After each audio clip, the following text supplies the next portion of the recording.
And we are live. Good evening, everyone. Welcome to Holy Crap, the Vlogcast. Vlogcast that comes from a skeptical point of view to answer some of the questions of why. This Vlogcast started as a combination of spite and the Streisand effect because I love arguing with people who don't understand that you need to make a point and not bring up crap that's old and doesn't have any relevance whatsoever. Part of this is to follow through with the old adage, sometimes the journey is more important than the destination. I'm your main host. I'm known as Shujin Tribble all over the place. You can find me pretty much everywhere under that name, Shujin. Let me go ahead and introduce you to everybody. We've got a little bit of a different lineup at the moment. I'll kind of explain in a couple of moments for you. At the moment, let me start off south of me into Pittsburgh, Pennsylvania. Starting us off this morning, good morning, Joey. Changing it up, I see. Well, there's reasons for it. Off to the right from there, outside of Washington, D.C., otherwise known as, oh my God, people still have a job for some stupid reason. Good morning on Renault Tech. Good morning, folks. And let's find out if the technical side is actually working at the moment from the Midwest of the U.S. Bridget, can you speak now? That wasn't Bridget, that was a cat. So we'll figure out what's going on with Bridget in a moment. I'll explain in a couple of moments. That was perfect. Yes. Over the water into Paris, France. Good morning, Joseph. Good morning. And we will see what happens. Bridget is having a little bit of a problem with microphone. She'd gone ahead and bought a new one, and for some reason, the setup is not going quite as expected just yet. There's something going on. And as we know full well, Google Hangouts, which is the overlay for all of this, has a tendency of being a little bit on the finicky side. We'll see what happens. Is it a Windows plug-and-play device? We know those never fail. Yeah, let's not go too far into that. We will see. It's going to be a matter of juggling stuff as usual, but if you're watching, of course, you may see Bridget disconnect and reconnect once in a while to try to figure out why the hell the stupid thing is not checking over in there. And before anybody goes ahead and starts saying about it, yes, we know, check the OS, check the Google Hangouts, make sure that everything is turned on, things aren't muted, things got the right level. We know. We know. We've been through this over and over and over again. We'll get around to it. And Bridget, I'm assuming that you can actually hear us. She can actually type to us so that we can get some kind of feedback one way or another. If you keep trying it out and you just want to just keep speaking out into the void until we hear you, perfectly fine. Don't worry about that. You do that as often as you can. So we will see. Just to be on the safe side, let me make sure that you are not accidentally muted anywhere. No, you are not. No, everything looks like it should be just the way it's supposed to be. Yay. From my side, because I've got a little bit of I got a little power over on my side because I'm the one that's, hosting the whole damn thing. So if you are watching live, of course, the system says I don't have anybody watching live at the moment. It's okay. It's fine. It's fine. Don't worry about it. Everything's fine. Everything's fine. I'll explain about that in a minute. Thank you. Of course, as always, you can take advantage of the live chat feature, and it's on the screen for you somewhere. I don't know where the hell it is. It's somewhere on the screen. Don't worry about it. And I will have the screen up so that I can check in with you guys and make sure everything's working right. For those of you that might be at all interested, because nobody's watching according to the feedback, I will go ahead and let you know that tonight I've decided that I'm going to go with the Guinness Drach, because it's Klingon, and I speak in the original Klingon, much to Joe's being pissy at me. And I the first time I've actually picked it up and heard the little plastic ball you said was inside of this thing, eh?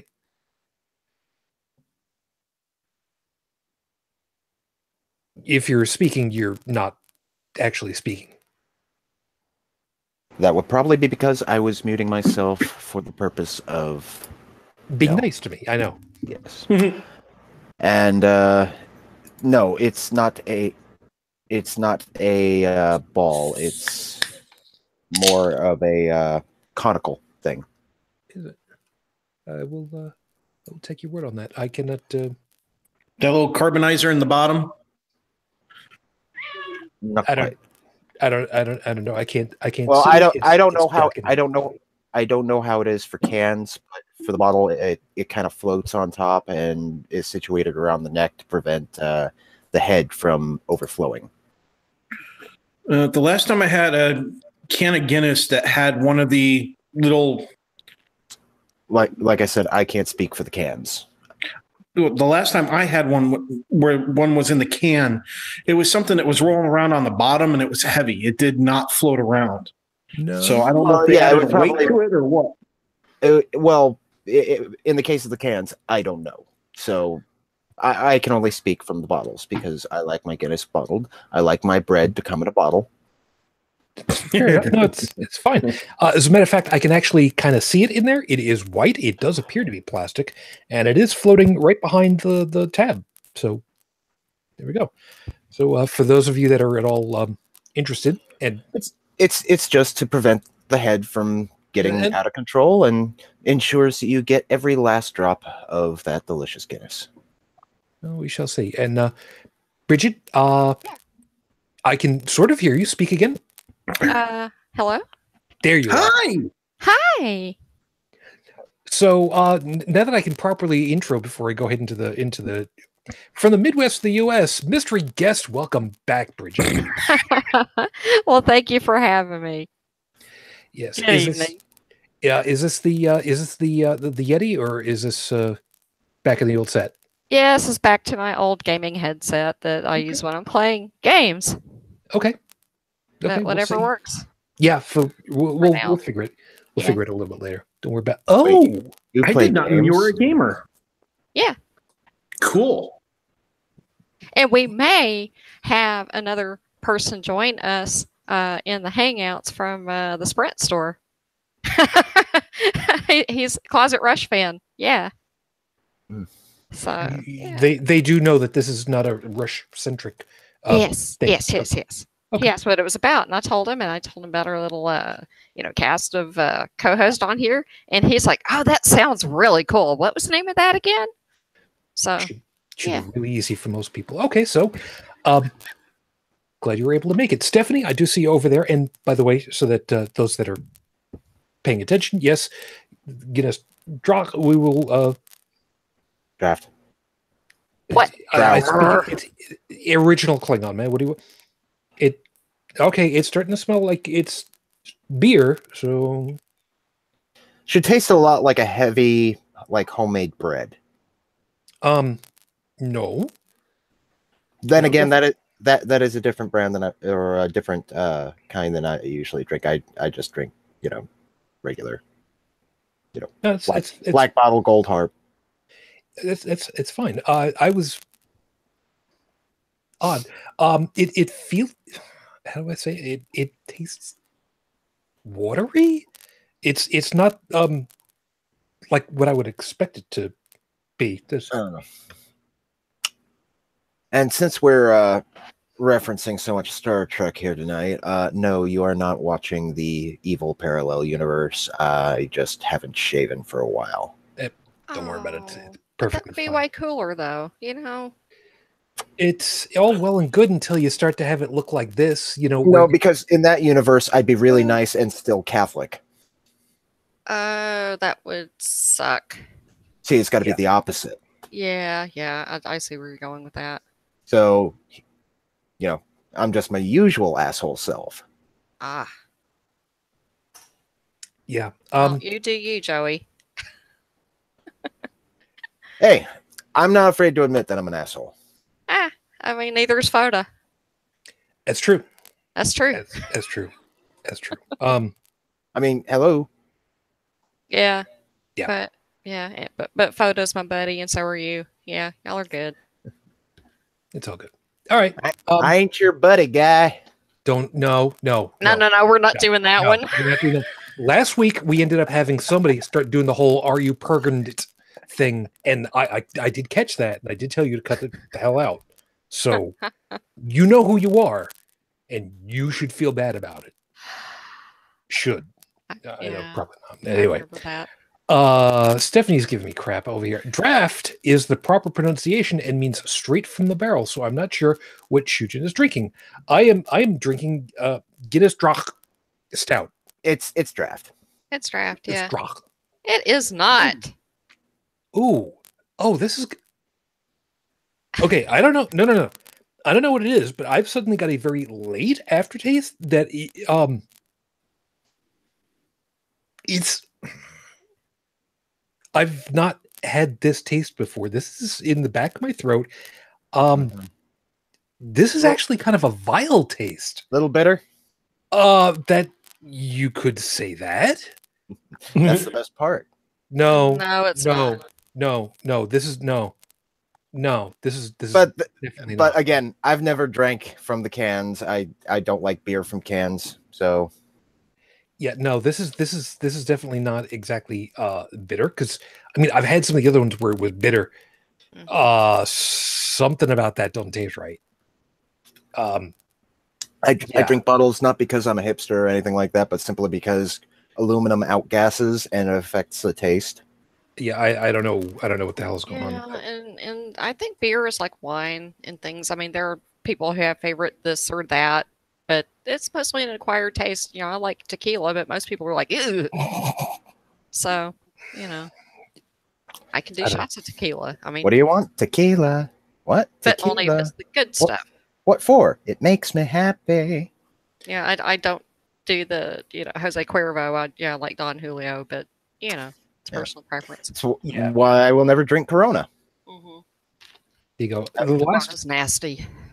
the last time I heard stuff like that, the only thing it's good for is testing gravity Mm. when you fall over. Neither here nor there. Let me get a. Oh God, this taste in my throat is really, really vile. Yeah. I don't think I'm going to be having any more of this. No, but you're still okay with the blue moon, right? So far, yeah, I like that. The Blue Moon was in a bottle. It was. It was. It But was. for a non-connoisseur of beers, I think that was a good place to start, and not too strong. No, it was actually it was pretty good. Yeah. Yeah, this is. I don't. This is not a. Seriously, this is not a good taste. This is not a bitter beer taste that I've got in the back of my throat. I don't know what this is. This is. Like nasal spray. I don't even know. I don't even know. This is not right. I can pretty well go on that one. Trippin', I do see you over there. Hi. Let me just get everything rolling because this is not what people are tuning in for. Mm-hmm. I hope. Figure it out from here. Let me get everything rolling then. So with 5 minutes on the clock to get everything rolling over here, your 5-minute freestyle starts right now. Friends, Romans, countrymen, lend me your ear. It's not about corn season, and you should know that. That's the only joke I'm going to make about this. Friends are there for you. We've heard that many a time. Friends are thicker than water. We've heard that one. Friends are the people who check in on you. And they are the ones who will also know for well, if you go ahead and you say, I'm okay, they'll know enough to go, okay, and not push. Sometimes they'll go ahead and they'll push just a little bit. Are you sure? Is this something I can do? They'll offer. Sometimes they're the ones who'll just do a little something for you just out of the blue when they know that you could use a little something. Maybe they'll send you flowers. Maybe they'll send you hostess ding dong. Just a little something. Sometimes they'll just go ahead and they'll just say, how about I just stay here with you? Don't say anything after that. Just be a presence with you. We have a lot of different types of friends around us. Some are a little bit more vocal than others. Some are a little bit more tactile than others. Some are a little bit more acerbic than others, for good reasons. It's hard to remember sometimes the number of friends that we do have, especially in times when we need them. Because, you're going to feel like you've got the world against you. And it's hard to remember that there are people in your corner. We're there for you. I mean, it doesn't always seem like that because we're so removed from each other. And as some people have said, internet friends are not real friends. No. Your internet friends are still your friends. They may not necessarily be there to give you a comforting hug when you need it, or a dope slap up the backside of the head if you desperately require it. But we're here. We're the ones that are on the other side of the line. Now, once upon a time ago, those internet friends were much more analog. They were pen pals. Sometimes you had a pen pal you never got the chance to meet. You just knew an address and you wrote, you stuck some postage on it, and if you're lucky, within a month, you get a letter back that you could read. It's good to have people. It's hard to have people. It's easy to forget people are around you. And as I have at the end of our show notes every time, if you go looking at the bottom of it, scroll all the way down, you will see a little something that I started saying.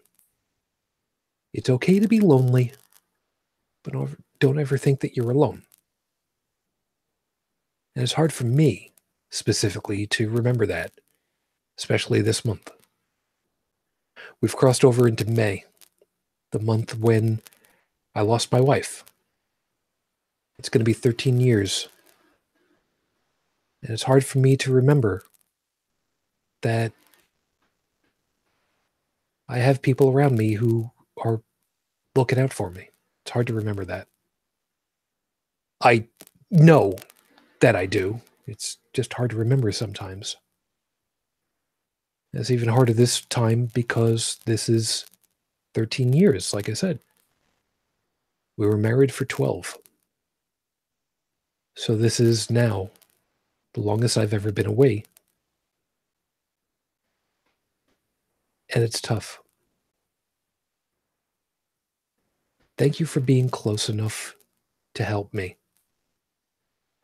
Because I know full well how you treat me, somebody that you know to a certain degree. Would like to think that that's reflective of how you would treat pretty much anybody else that needs a couple of moments of time. Thank you for being friends with a whole bunch of people that you may not have ever met before. Feels good to know that there are people out there that care. Episode 210 on the docket tonight, Your Honor. The power of $1. Now, for those of you that remember the movie Trading Places, the bet was all for one single solitary dollar to change the life of somebody. And, well, that's all it came down to. They screwed over people and they screwed them back for $1. But this time out, kind of recently, a couple of gentlemen with brown skin were arrested and taken in on charge, well, not exactly charged with, but accused of, of trespass and just hanging out in the Starbucks by a manager that don't know what in the hell they were thinking. And after some hours of having to deal with the police and dealing with the CEO of Starbucks, who came out and spoke with the gentleman, they basically said, look, let's just settle this simply. Pay us $1 each, symbolically to say, yeah, we screwed up. but pledge some money in order to get the kids to be entrepreneurs, to make them enabled so that they can make things better for themselves also. And the city said, okay, that's what we'll do. And they laid out $200,000 Yes. for that program. And CEO of Starbucks said, you know what? Let's fix this ourselves. They closed down shop for a day. However much money they lost, however much business they've lost in the future, they just they closed down thousands of locations. They closed them all. And they said, we will retrain everybody so that we don't have this happen again. The power of saying, let's not screw people over, but let's make things better. We're not going to talk about specifically this Philadelphia incident, but we're going to talk about how we can work for the better without necessarily screwing people over. Because win-win is always better than lose-win. So we're going to work towards that. As an aside, by the way, normally I would go over to Heretic Woman and talk about this, but she's been up since 5 o'clock. Well, technically yesterday at this point here on the Eastern Seaboard. So she's probably asleep, or at least she damn well better be, because she sent me a doctor's note signed by Epstein's mom. I don't know what the hell she was thinking, but so she's not here. But unfortunately, I don't have any new news for you guys on Rafe Badawi, other than, as I mentioned last week, Justin Trudeau is making much more official rumblings for the Saudi Arabian people to see about getting him freed. And in the interim, we now have another blogger who has been picked up in Egypt for insulting religion, which is a whole other fiasco. I don't have very much information because the news article I had on that one didn't have names and specifics other than someone was picked up in Egypt. However, since we have no other new news at the moment, as of the recording of tonight's show, this is now 5 years, 10 months, 18 days since Rafe Badawi was unjustly incarcerated for thought crime. Our thoughts and our hopes are still with you and your family. We are still hoping. Now, my apologies for the sound that you guys are hearing in the background every once in a while for me. That is my computer fan. I'm gonna get away from the computer in a couple of moments so that I can open my window and get some cooler air in here because my computer's not happy because, well, it's the way it is right now. I gotta see what I can do about that. But in the meantime, yeah. So the gents over there in Philadelphia, and we'll kind of recap part of this. Yeah, it was a bad situation that really shouldn't have happened in the first place. Bridget, since you've got a voice now and you know a little bit about this, Yeah. Do you want to give a real quick recap while I open up my window over here and mute myself? Sure, I can do that. Okay. Go ahead and mute yourself. The recap of the story is there were some African American men who went into a Starbucks in Philadelphia and they were waiting for a friend to join them. These were professional men that worked in real estate, and it's pretty common for people to meet at a Starbucks and wait for clients to show up if they have business to discuss. There's nothing unusual about that. One of the managers decided that since they weren't buying anything at the time, that I guess they were scary or something. And so she called the police to have them evicted from the premises because they were not paying customers. And when they tried to explain that they were waiting for someone else to come to the table, she was not buying it and had them arrested. And said that was their corporate policy. That if you're not spending money there, that you're not welcome there, but that is not the case. if you look at their corporate policy, they have a Wi-Fi hotspot for a reason, and all are supposed to be welcome there. They like people to stay there, and if they're there long enough, they might buy things and spend money. Yep. And it turns out after the fact, and thank you for the time, it's not the corporate policy. And they went ahead and CEO went ahead and told them all, look, people come in, they come in, and that's it. Don't worry about it. If they're homeless, have them come in. Don't worry about it. Just let them sit. I mean, historically speaking, the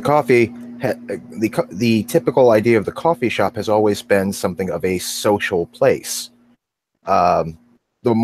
They actively encourage people to come in because the more people that are there, the more people say, hey, I know that guy. Let's go talk to him. And, random conversations start. It happens to me all the time at like Tim Hortons or such. I don't go into Starbucks because there aren't any Starbucks near any place that, I actually go to. Yeah, but my point is, if they didn't want people to linger, then they wouldn't have made it so comfortable and friendly to laptops and Wi-Fi connections and all that. Yep. So, yeah. So things went poorly over there in Philadelphia, but the guys kept a very cool head about it. I can't believe I'm going to say this because I can. Nobody got shot or tased. Thank the flying spaghetti monster for that one. Or pepper sprayed. Or pepper sprayed. Or zip tied. Or there's in the face. Yeah. Or how about had a running start by a police officer while they were held down with their hands behind their backs, being cuffed, and the officer running up kicks them in the head like a football. Yeah. Which recently was just in the news. Mm-hmm. Which is a whole other thing, and I'm all too familiar with that one too. Yeah. But you've got some background stuff noise going on for you there, Tech. Yeah, when you're not speaking, please mute Tech. Thank you. Or Joe, was that you maybe? Maybe. Hold on. I do have a fan running because it is quite toasty in here. Mute yourself. Let me hear. Yep, that one's yours. Okay. So that explains that. Okay. I'll turn it down and hopefully that'll be enough. Any better? Thanks. Yeah. Okay. Sorry. It is quite toasty in here. Yep. Fair enough. All right. So we'll work it how we can.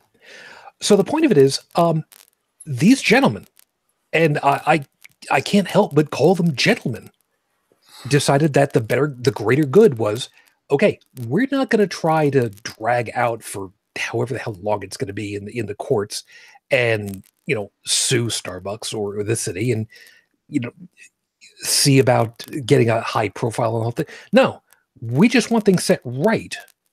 Mm-hmm. And that's something that seems to be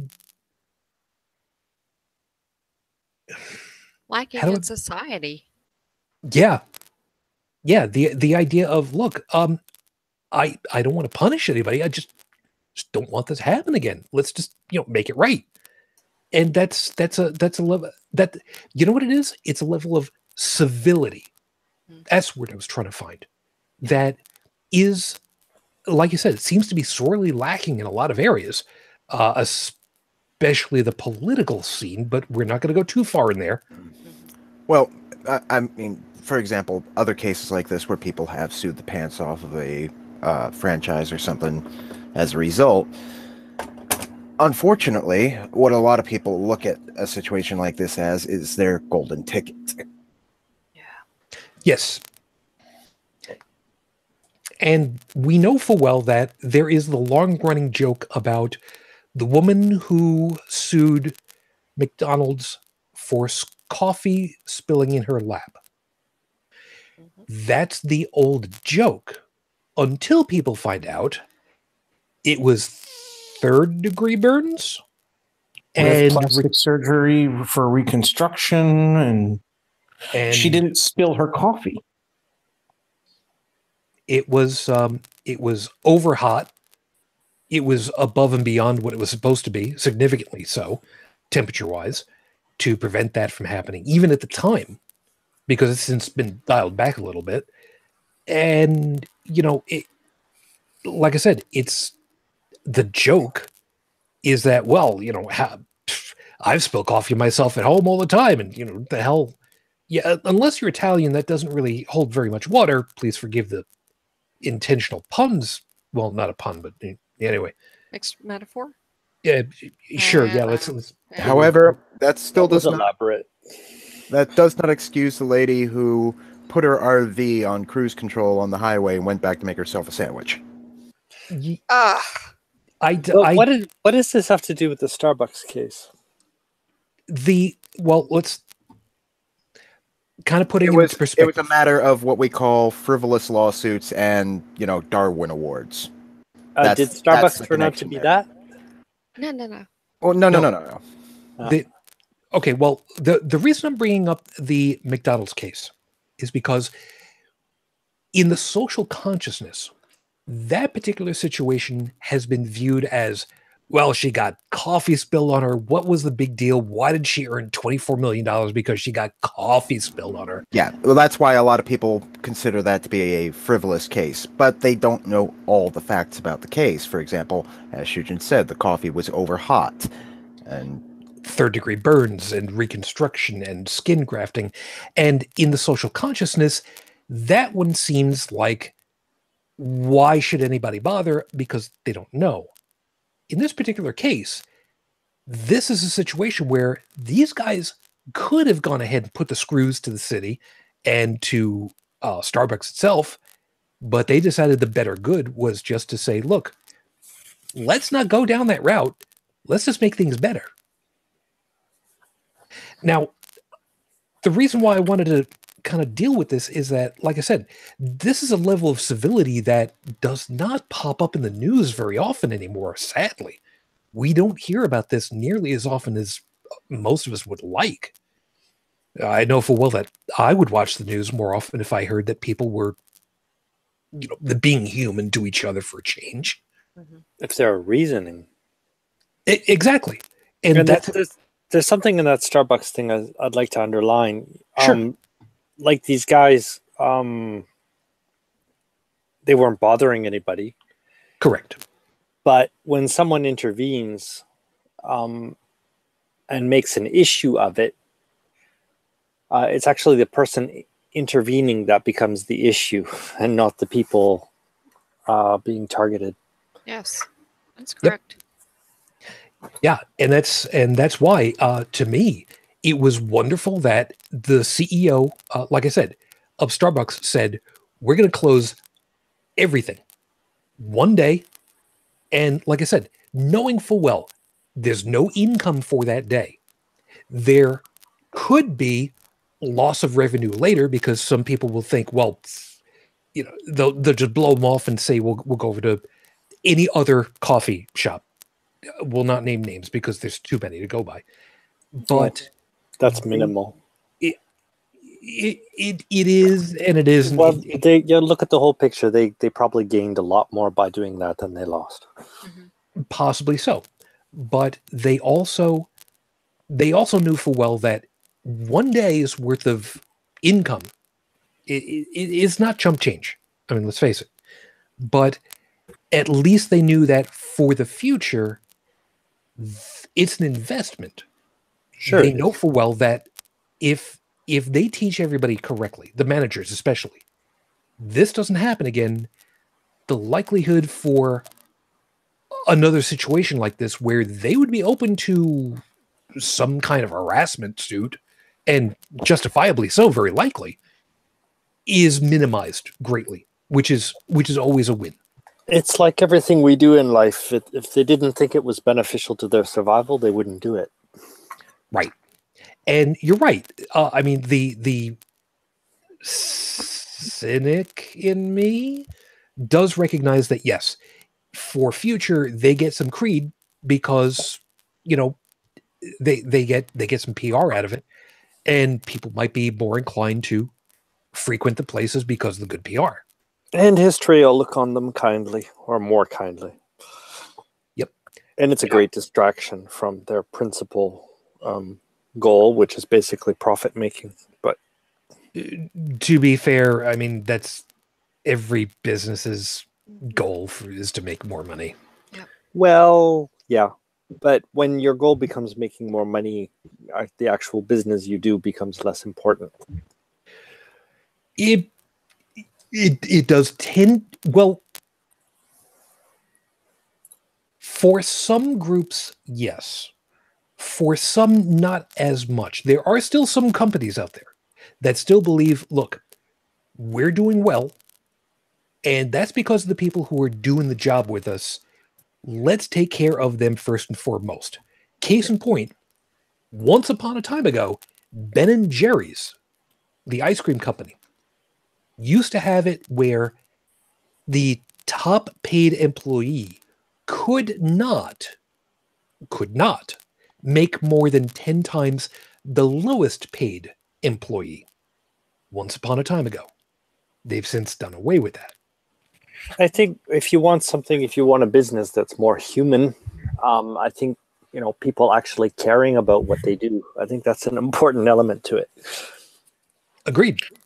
Yep. That's why you need to get rid of human resources departments and bring back the Department of Personnel. In some cases, I agree with you.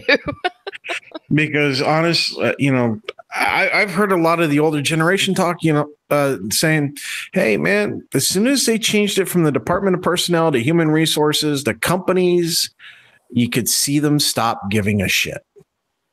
Because at that point, they were thinking about employees as nothing more as an expendable resource rather than people. Cattle. Human resource. Not even cattle. Hell, cows are treated better than people even before they're slaughtered. Yeah, I have to concede that point. It's funny because when profit becomes the focus, it tends to dehumanize people. Yeah.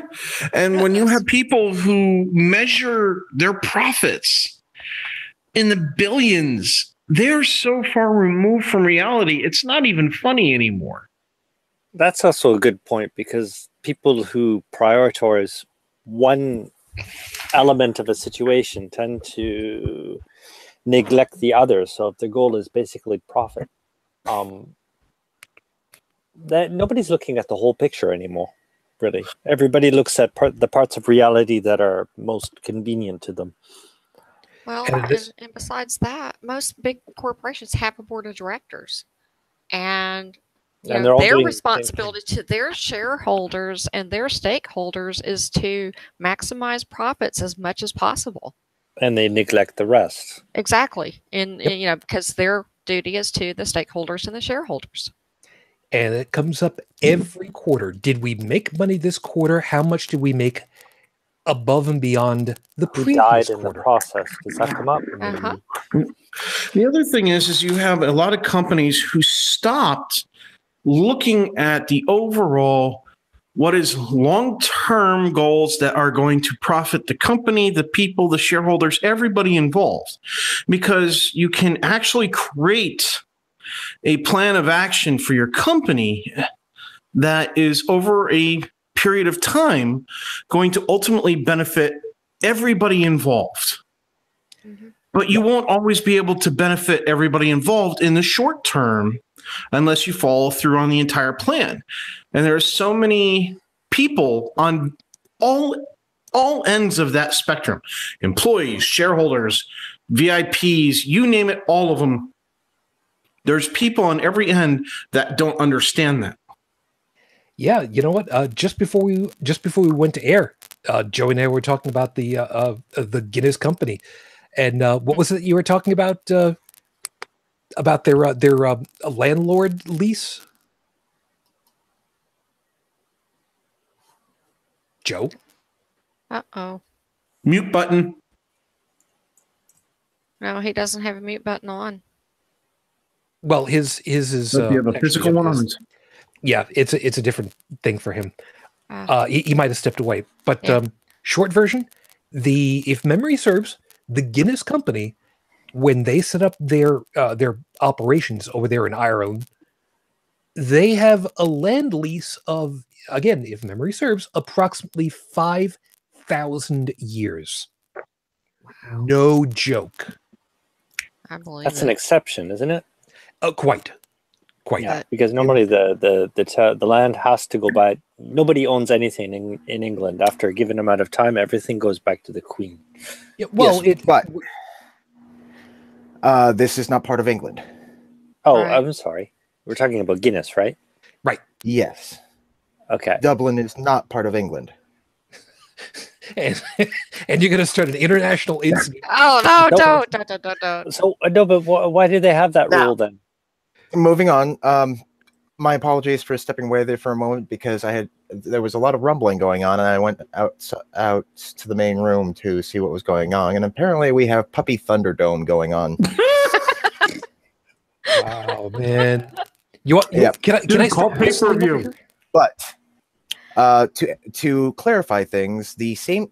James Gate Brewery in Dublin was purchased in 1759 and was excuse me, it was leased in 1759, which the lease signed was a 9,000-year lease at £45 per annum.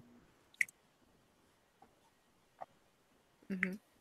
So, Sorry, 9,000 years. one quick calculation. I was only off by 50%. I'm sorry. 1759 plus 9,000. Leased from who? Look, just let's put it this way. If that company manages to stay in business until that lease runs out, they've got one hell of an advertisement waiting for people. Yeah. Well, they already do. I mean, they've had the land from the 1700s. I mean, damn. They still have they still have 8,741 years on their lease. Oh my gosh. Yeah, if they're still Man. around that long, then props to them. And I Yeah. take it the lease is set, the money is set in stone, right? Pretty much. Argument to antiquity. That's no. Argument to popularity. I like it. Well, we can't go with popularity with me because I'm You're not. I'm You're not tempted. feeling the Guinness. Yeah. no. Well, not this one. Not this one. Now, to be fair, as Joe has said, this particular version might be kind of something weird and different. So it's entirely possible that what I've got here is not indicative of the Brand? typical black label Guinness. Okay. So, So, beg your pardon, but that lease is no longer in effect because during the 19th and early 20th century, the company went ahead and just bought the land that the brewery is on. Bought from who? whoever it was that owned the land that they were leasing off of. It Yeah, doesn't who are they specify. leasing from too? Probably. It doesn't specify. It's kind of important. Does it matter? It was it was probably a bunch of sheep. It was probably just a bunch of sheep. Oh, I mean, yeah. It just says that they leased it. It doesn't say who they leased it from. I leg this brewery to my illegitimate children. Which would be the sheep. All right. Anyway. Let's see. On behalf of Holy Crap the Vlogcast, we would like to announce that we do not in any way, shape, or form condone animal husbandry. Keep that in mind. Animal wifery is fine. Don't,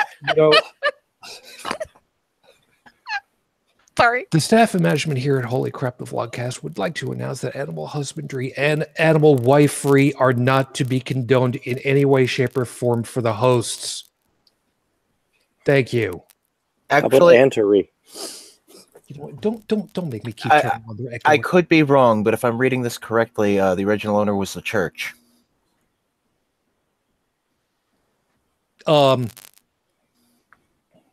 they using the old pipe organ pipes? For the choir boys. No. It wasn't Yeah. built. It wasn't built inside of a church. No, I got you. No, I'm that's the church brew works in Pittsburgh. Pittsburgh. Yeah, it's a thing. TD, I do see you over there. By the way, I was talking about you earlier. You know what you did. Don't do that again. Anyway, yeah, I know. Stephanie's reminding me. It's an ancient term meaning looking after animal. I know. See, the problem it's different show. Yeah, different show for another day when we don't have to worry about it. They have the merit badge port and everything. Of course, animal gynecology falls under a completely different. Okay, we're moving along here. We're back onto topic. I was always wondering what arm-long rubber gloves were for.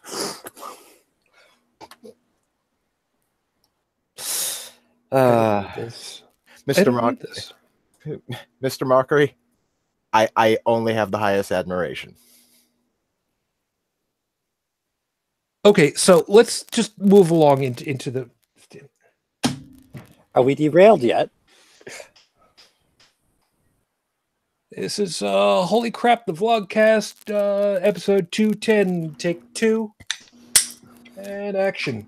Thanks ever so much. You're welcome. One of these days I'm gonna get a clapboard. That's what it's actually called, people. Shut up. Anyway, so civility in times of advertisement, adverse. The hell is the right word for it? Adversary. Sure. Adverse. Adversity. Adversity. Adverse conditions, whatever you want to. Adversity. Maybe I had enough alcohol in that little swig that it's screwed up my. No, it's got nothing to do with that. It's just late. I'm sorry about that. No, you're not. Bullshit. Today's word on Sesame Street is adversity. Welcome to my brain. More important, this picture. More importantly, am I bleeding from my head today?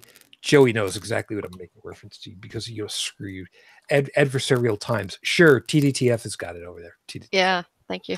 But the idea of civility not being present at this point is somehow, to me, completely antithetical to what American civil life has been for 200 years. I mean, yes, I'm going with 200 years because the 70s, we had Nixon. And Nixon is a carbon copy of what's happening now in a lot of respects. And yes, I'm making it very much about the American experience because I don't really have anything else to go by. I'm sorry for that. You guys know full well I try not to make it American centric. I really, really try not to. But I can remember a time when it used to be in the political scope, you disagreed on what it was that you were trying to accomplish, but you at least agreed on what needed to change. You had a goal. You wanted things to be better for something, to solve a solution, to solve a problem. Everybody knew that the particular issue had to be fixed, but everybody had different opinions on how to go about fixing it. Right, exactly. But even though there were disagreements on how to get to that end point, at least it was, okay, look, you've got your way of doing it. We've got ours. Let's get into trying to figure out how is yours supposed to work? How is ours supposed to work? And let's find out how we can just marry the best that we can of what we've got in order to get to the final goal. And it always was a matter of compromise. It always is. But it wasn't always a bad thing.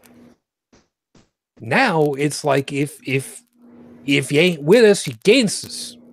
And we're also going to go ahead and stick a whole bunch of completely unrelated topics and attach it to this bill so that, Yeah, that's exactly it. If we can't get our way, we'll get our way, forgive me, through the back door. Shut up. I know. Shut up. We're not going down that road. Isn't that referred to as a poison pill? things you can say about your government, but can't say about your girlfriend. I could. Well, no, I couldn't. I don't have one. Sorry.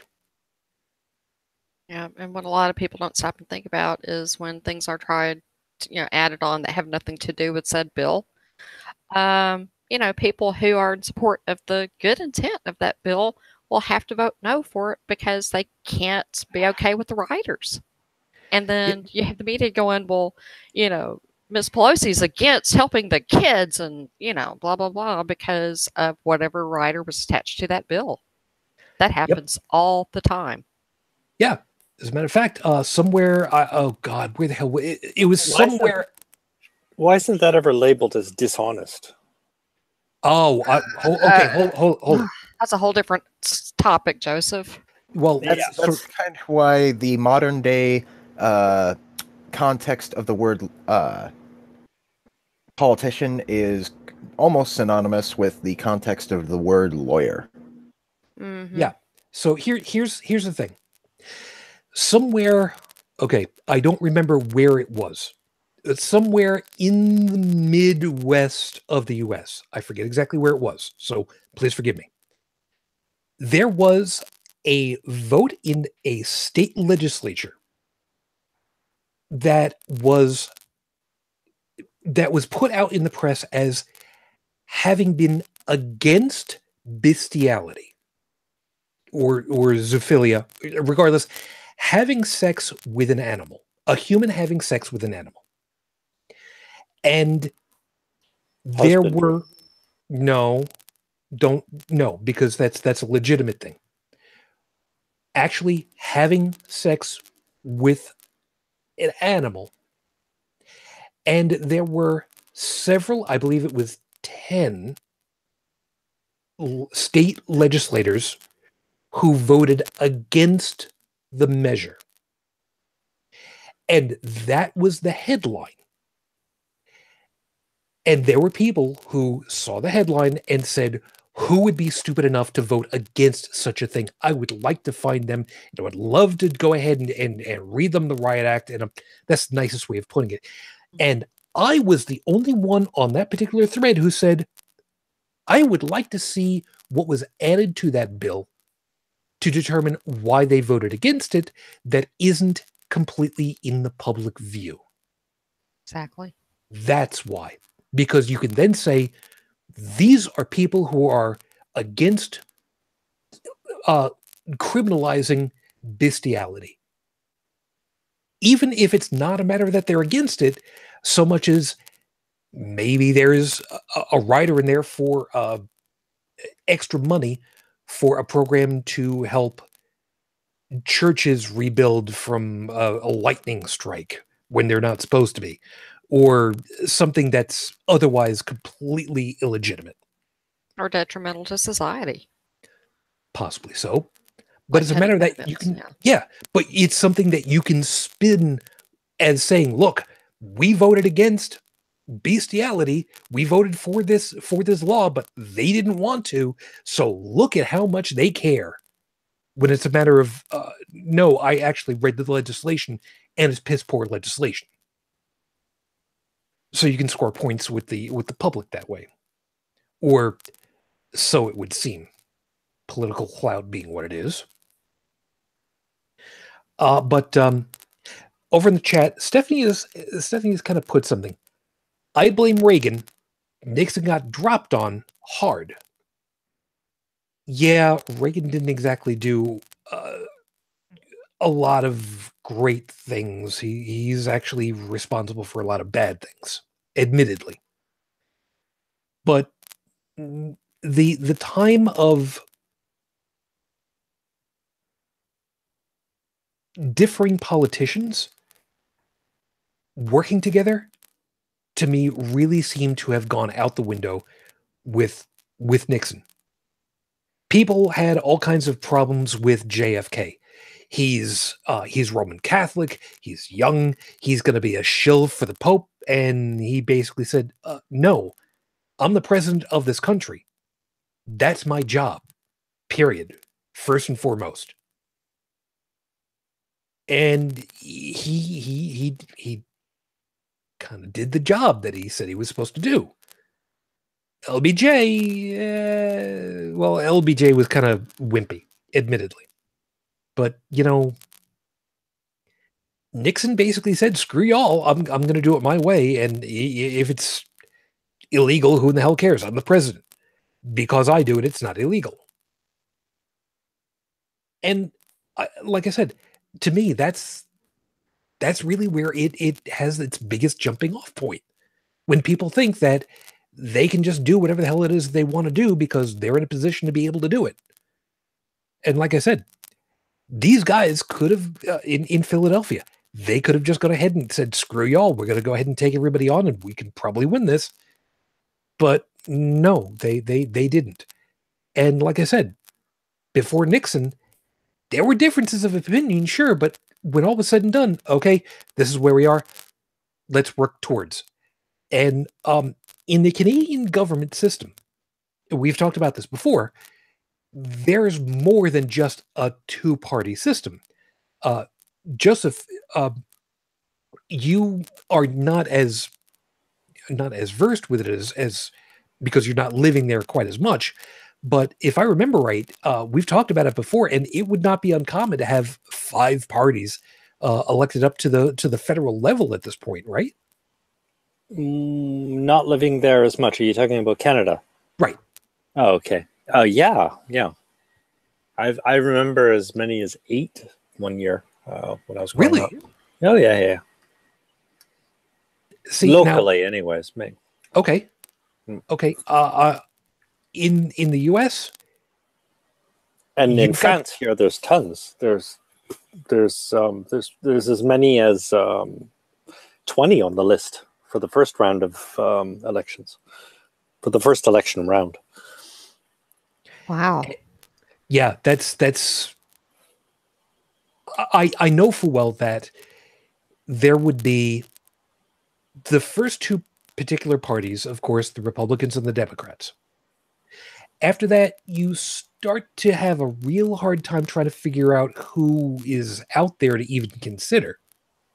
The Green Party, the Libertarians. We kind of have to lose this winner takes all mentality because, even these little parties, sometimes they get elected on a local level, which means like here it would be, I guess, the equivalent of town mayor. So this counts for something because these people are part of a greater council always. So they're somewhere in the government if they're elected. And to, tag on to what Joseph just said, most politics is actually local. And that's usually where you need to start at if you want to affect real change. Change your community, change your county or the state that you live in. But, even votes for school boards, those are so very important.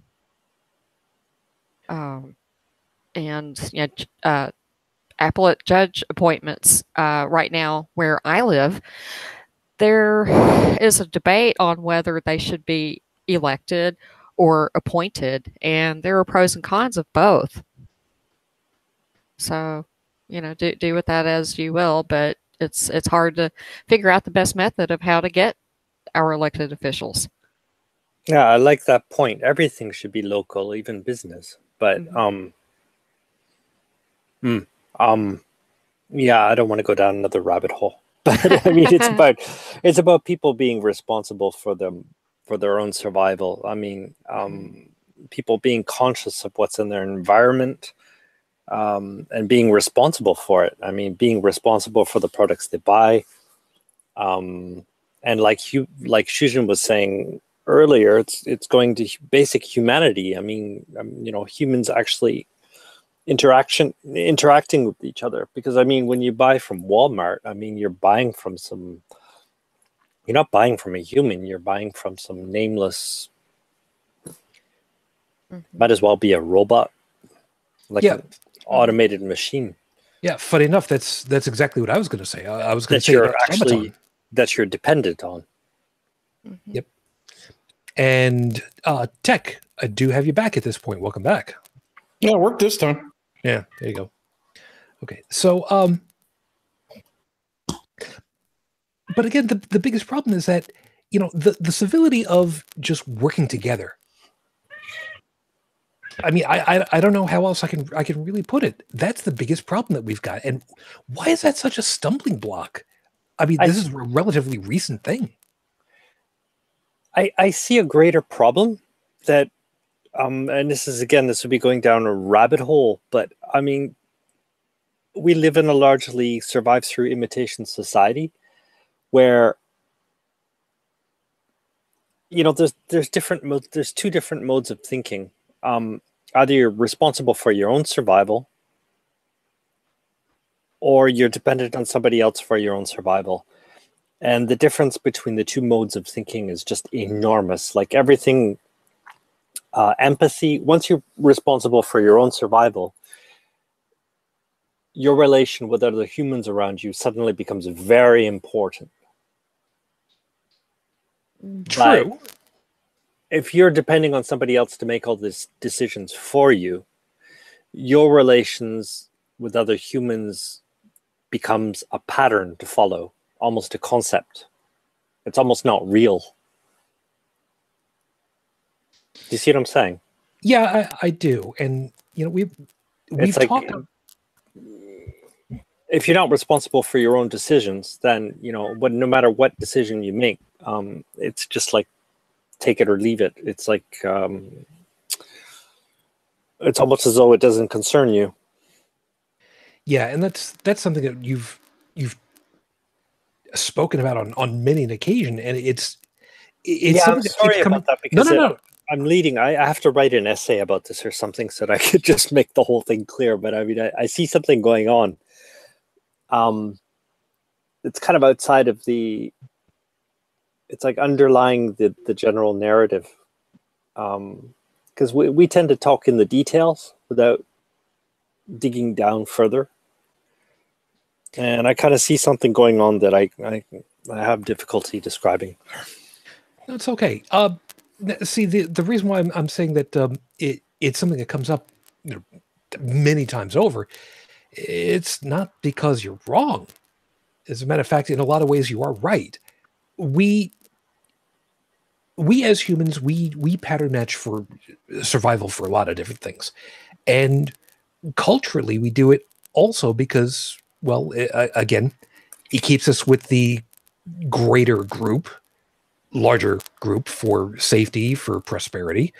But the problem of it is, like you said, as you've said on many occasions, the problem with that is that when it's time to make adjustments, it's terribly difficult for individuals to do that because you don't want to go against the group that's, for the most part, otherwise served you well and kept you protected and prosperous. But that demonstrates a total lack of understanding of what's good for survival, because if your survival depends on imitating the group, that means you don't understand that you don't understand whether what you're imitating is good or bad for your survival. You just only know that you have to imitate it. Yes, but it may be their imitation of maybe based upon what they're indoctrinated into. There's people that I work with who don't care if other people have health insurance. They don't care if the other people have enough food on their plate to eat at the end of the day. They don't care about the well-being of others because they see themselves as I have to take care of myself and my family. The rest of the world can go to hell. They only worry about the survival model they're imitating.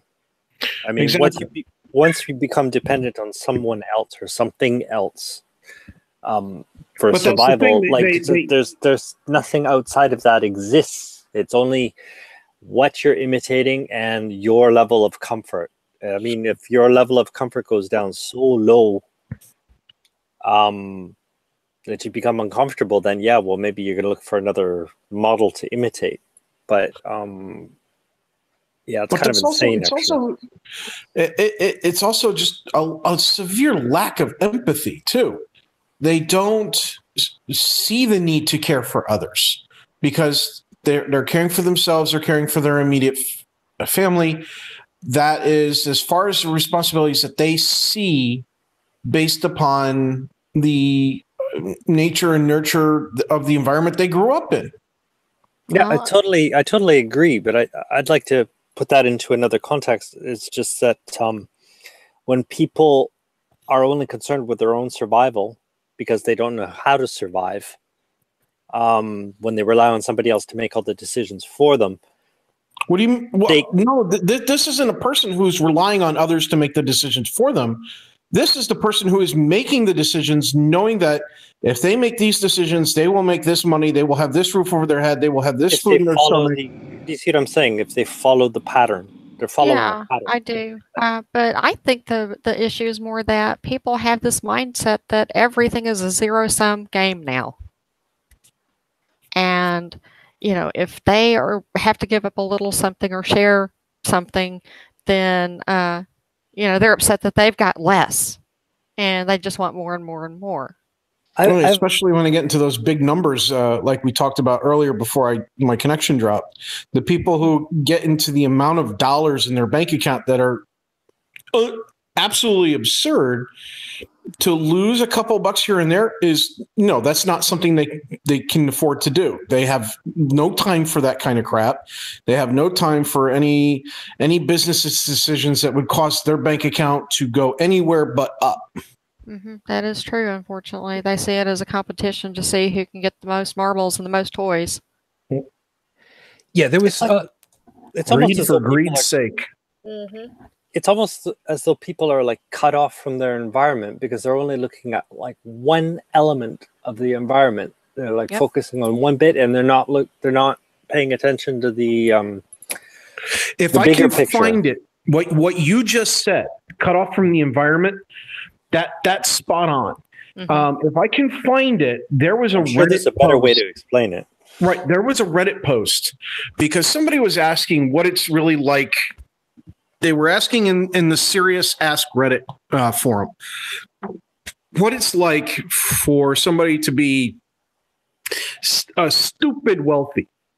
And there was a Redditor who put a post. I think I saved it. I will try to find it. If we can find it, we will put it in the show notes later.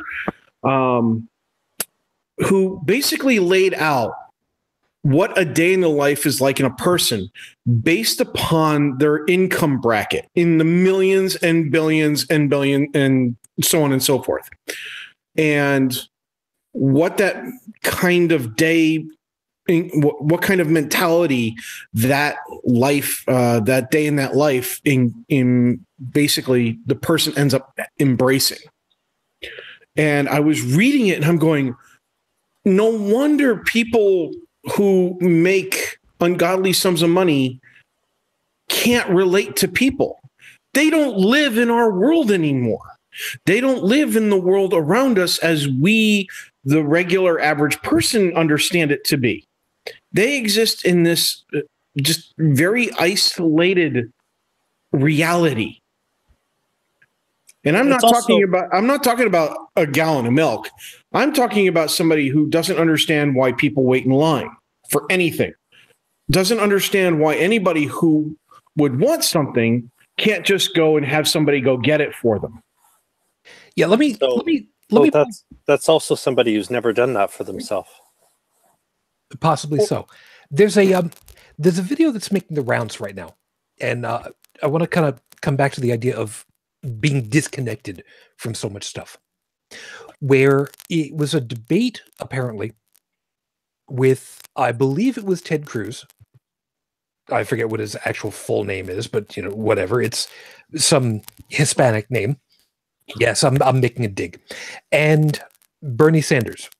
And Bernie Sanders was having a discussion about healthcare with someone who was from one of the Scandinavian countries. I forget which one it was off the top of my head. Please forgive me. And I'll see if I can find it on YouTube so that we can kind of put it over in there. Somebody put make a note in our notes over here so that I don't forget about this. And the question was about how much money is taken back out again in taxes, roughly, for how much money, for how much healthcare goes for the people. Because if you go to a doctor for a checkup, it's a copay of $10. And as he put it, and as far as I can requote it, was, if you should have to go to the hospital because you have cancer, God forgive us, but how much would that cost? $0. And they basically came up with a dollar figure of approximately $3,000 a year per person in extra taxes. Now, somebody afterwards went ahead and said, $3,000 a year, you don't want to pay that? Let's break that down. That comes out to approximately $58 a paycheck. Basically $100 a month extra per person, averaged in the populace. As Dallin has said before, would I miss $100 extra out of my paycheck? A little bit, maybe. And as Heretic Woman has said, if I had to pay an extra $100 in taxes a month to make sure that an 8-year-old kid gets open heart surgery in Alberta so that they can live, I'll pay $100 a month extra in taxes. This is not rocket science. This could quite literally be brain surgery for somebody. And if it was a matter of that, $100 a month on average could prevent people from dying horrific deaths or go through the possibility of needing to set up a GoFundMe in order to get cancer treatments. Well, it's also because these other people can be you.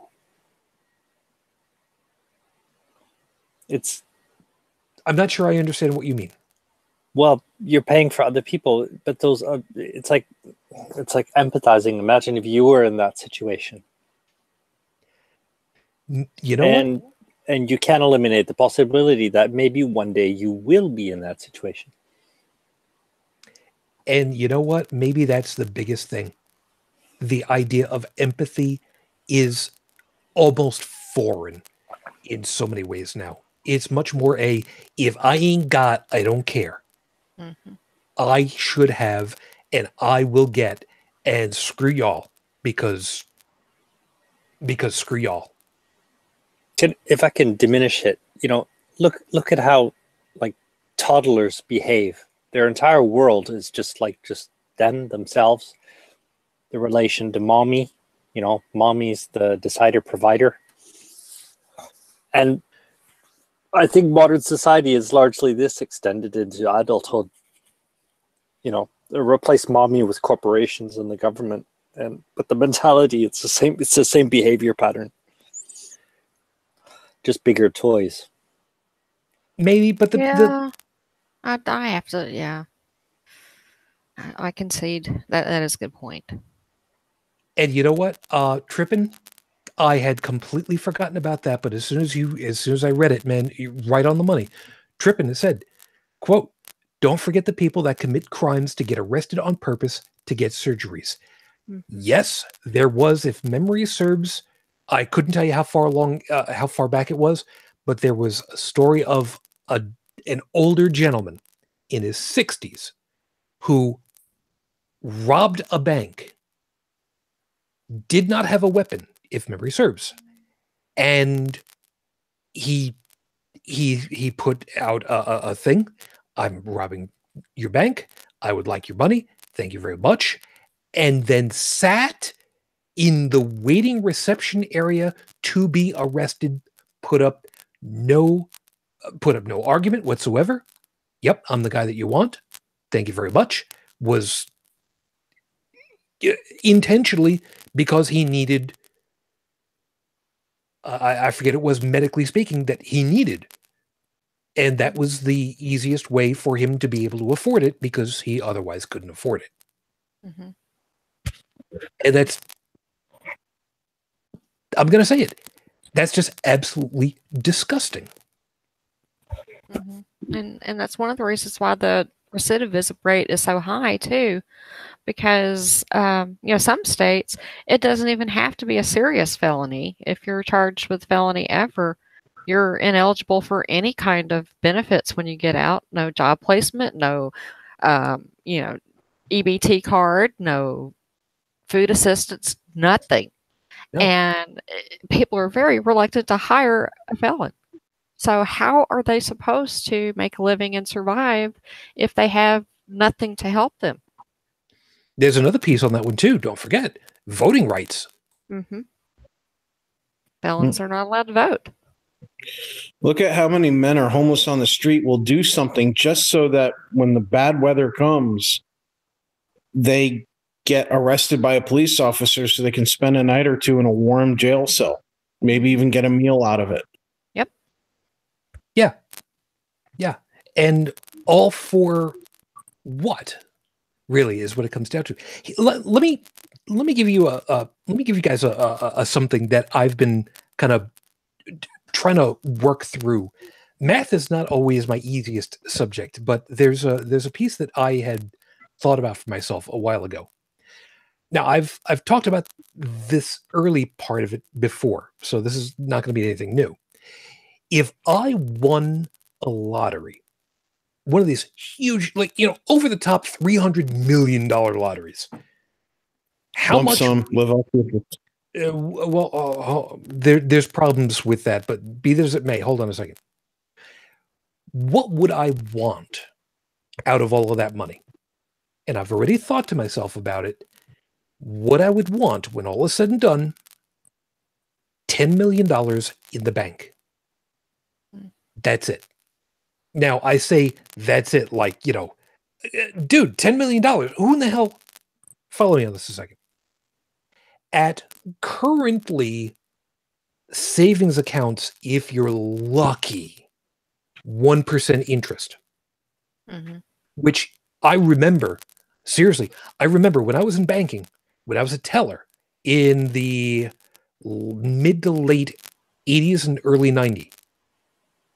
I remember when savings account were in the double digits, 14, 15%. No joke. I remember that. Okay. I remember having CDs that had a 15% return on a 1 year CD. Yeah. Now, isn't that a demonstration of what's wrong with society, that they just are willing to overlook details, like quote unquote details like that? I mean, imagine somebody else telling you they take your money,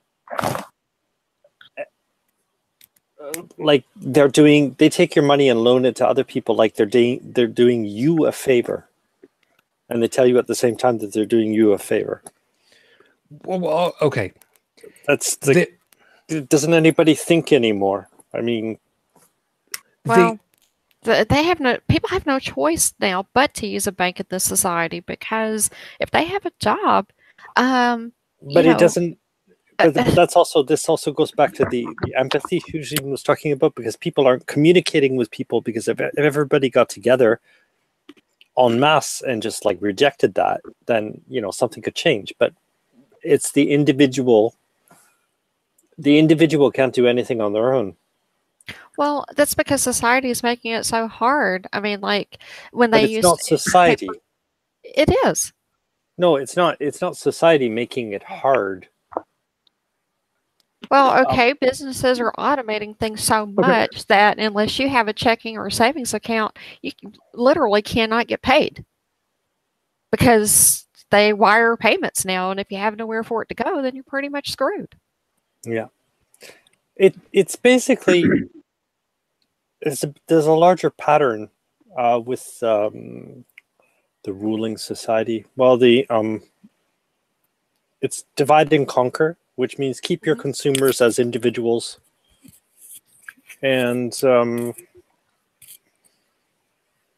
I really think it's a basic lack of empathy in society that's undoing this. So in a way, it is society's fault. But I mean, Unionize. Well, hold on a second, because we're kind of getting away from where I was going to go with this. But Stephanie did put up a point. Credit unions are the social way of making a bank without it actually being a bank, because it's working for the social area or the social group as opposed to being in business for themselves. There's a whole bunch of different pieces about that one, which is not where I was going. that's what banks once were. Yes. Okay. Now, here's where I was going. If my idea would be, if I were to be stupid lucky to be able to have $10 million in the bank, 1% interest, 1% is $100,000 a year in interest. Now, could I live on $100,000 a year? You know what? Screw it. I'm going to do it. Fuck yes. Very well, probably. Yes. Where I live, could I live on $50,000 a year? Yes, thank you very much. And still have plenty left over. So here's my point. How much money is actually sitting in individual people's account at the 10,000 plus level? How much interest would that generate at 1%? A lot. My point is, how much money would that be? I have no way of knowing, because I've been trying to find that out. I've been trying to find out who has the top 20 savings liquid assets, because that's what it would have to be. And how much good could that do? How much money could that be put into healthcare, to a universal what's the name for it? Universal income? How many people could that assist that could otherwise need $50,000 a year? I mean, think about it. $10 million could support easily 2 people at $50,000 a year. Easily. Yeah. You could probably squeeze 3 people, depending as to, a less affluent area. It's just a matter of being empathetic enough to share. You don't have to tell people, I'm going to take your toys away from you. You could just share. Well, no, I think we have to extend it. That's almost. There's. I agree with you, but there's something wrong with that. Is that we're stopping at the charity part, because nothing is really charity when you come down, when you follow the rabbit hole all the way down, because what you're doing, if you're investing in that, you're investing in a society where everybody can be a consumer. You see what I'm saying? Everybody is a consumer at some level. Well, of course. But when you're investing in a society where everybody has a basic sustenance, you're also investing in your own well-being indirectly. Not necessarily. If you set up a fund silently and tell the bank, I'm setting up 50, yeah, let's go with that, 50 $10 million funds that are then going to be filtering out to a hospital. The interest goes to the hospital in order to pay off whatever. And this one is going to go to this school district or that school district, that school district. Well, individual, I'm talking about investing in a greater system. No. Hold on. Yeah. I am not going to touch the principal on any of these because I don't need to, because I have 3 times, 4 times more sitting in my own account. Mm-hmm. But that's still my money. I'm not going to get anything out of it. That interest, that's going away. I don't care what happens. I don't care how much it is. I know it's going to be a lot, but it's going to go out to benefit those groups. They're not allowed to know. I'm going to put it out through a lawyer. Nobody will know it's from me until I die, and then they can go ahead. They can talk all they want. Perfect example. George Michael did a lot of that stuff. He put out money to individual groups every once in a while, $5,000 here, $10,000 there. Nobody was allowed to talk about it until his death. And then suddenly a shit ton of people went ahead and said, this is what he did.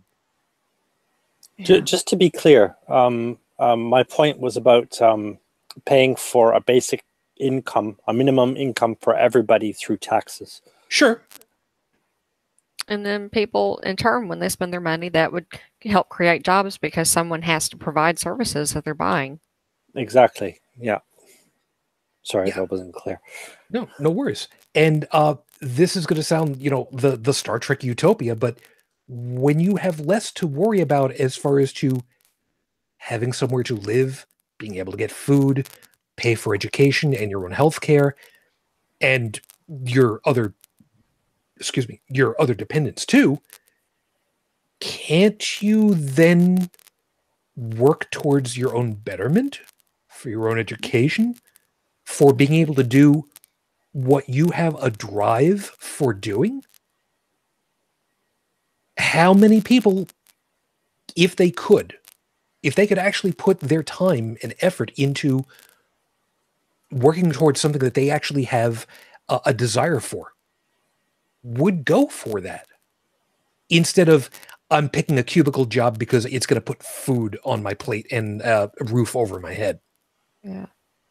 And it goes beyond that too, because I mean, if everybody's provided for at least to a minimum point, people in difficulty, they tend to be dishonest and steal. So, like, to survive. So if you want to live in a society where you have a risk of being stolen from or lied to or whatever, you're investing also into a sense of comfort in a way. And can you guys still hear me? Yeah. Yes. Oh, yes, sorry. we're listening. Okay. Yeah. And if you want to take that even a bit further, basically what's going on in the US is the corporations are basically emptying the economy because they're depending on the American population to buy their products, but they're investing in other countries to produce them. It's like emptying the water cistern that you're depending on for survival. Yeah, And they're not thinking long term. Right? It's like the punchline to that, though, is that most of them have somewhere else that they can go when everything here falls apart. Yeah, these people they can just wait for the boat to sink and then just go, work on find another target for DR or wherever, Dominican Republic or some other place. Yeah. Now, so if we have to think about we have to somehow rise above we have to go beyond our individual comfort bubbles. We have to break our indoctrination because that's exactly what we're indoctrinated to do. Oh, you're talking about socialism and communism and ism this and ism that, and oh my Yeah, gosh, Marxism. everything's going to be this taken is away from exactly you. what they don't want. They don't want people to think beyond their own comfort bubble. Yeah. It's scary. Just All that thinking, stuff you just, have, they're going to just take it away and they're going to give it to somebody else, and you won't have any left. it's funny how all of these fear threats, they all involve somebody else thinking for you. Mhm. It's like, well, what if you decide, you're living next to this human, what are you going to exchange with them? What do you want to do? It's never part of the question. It's always about Big Brother doing something to you. Well, it's the same in my mind's eye. It's basically the same thing in the way that when we have the pastors and rabbis and priests all saying about how homosexuals are child molesters and this, that, and the other thing, and it turns out they themselves are a pederast. They themselves go around sexually molesting children, and the reason why they were so outspoken, it was because it was themselves. And so when I hear politicians talk about, oh no, climate change isn't real, they're just trying to scare you. It was like, well, okay, this person's scared by climate change. They're trying to deny it because they don't want to be scared anymore. They want to go back to their comfort zone. But do you see what's going on here? Because for me, society's working on two different levels. You've got people who think for themselves and you've got people who don't. And a good part of people who think for themselves know full well that a majority of society does not think for themselves. And they gear their behavior around what it takes to control them, to take advantage of it. This is why I'm capitalizing education. Yeah. For everything. Yeah, let me put a little something out for you guys. Back in 1990, God, what the hell year was it? It was 97? BC? No. Roughly 1997. Yes, it had to have been 97 because I came in for give you a little preview, a little view into my professional career. 1995, I helped out Microsoft. Hold on. For the Windows 95 preview program back in March of 95. I remember this very specifically because it was my birthday and it was like, yes, birthday thing for myself. And within 2 years, I was helping out with a different group, but with the same inbound telephone sales organization. No names. However, I remember reading up about the stuff that was going on because Microsoft was under the gun for a lot of different things that they had done and the underhanded tactics, and Tech will remember about this one when they were having to deal with the FTC about Internet Explorer being shoehorned into everything so that it couldn't be removed without breaking everything, and that was a whole big freaking fiasco. Oh, with the whole Internet Explorer crapping out the operating system. Right now. Yeah, I remember that. Okay, now the thing of it was, I remember very vividly reading up about what Microsoft was doing and how much liquid money that they had for the for their legal teams. I looked this up at the time. They had $6 billion, Carl Sagan $billion in liquid assets for legal services. Now, wow. Continuing $60 billion, Carl Sagan $billion, broken down into $10 million chunks. That is 6,000 times. If that was broken down into 2 people per account, that's 12,000 people. That's one city where everyone could be given $50,000 a year in 1% interest alone.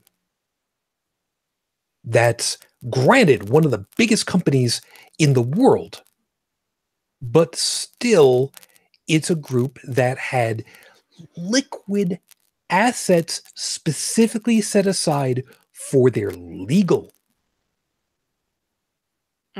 That's a large group of people. Yeah, That's- that's mind-boggling to me. Now, Bridget, you know full well. Let's go with the idea of $100,000 a year for one hospital. Granted, that's a drop in the bucket, really, but Mhm. could that save literally a hospital? 9-year-old who is going through chemo and radiation for brain cancer? $100,000 might. I mean, sometimes treatment will cost more than that if they have to have like a stem cell transplant and all that other stuff, but it would go a long way towards treatment. And I can guarantee you, without having access, to that kind of money in this country, whether it's insurance or inheritance or whatever, they would die. So outlaying 100%. Now, how about from this angle? What if it was covering copays? Mhm. $200 copays. Suddenly, that's a lot of copays for a lot of people so that their actual health care can kick in.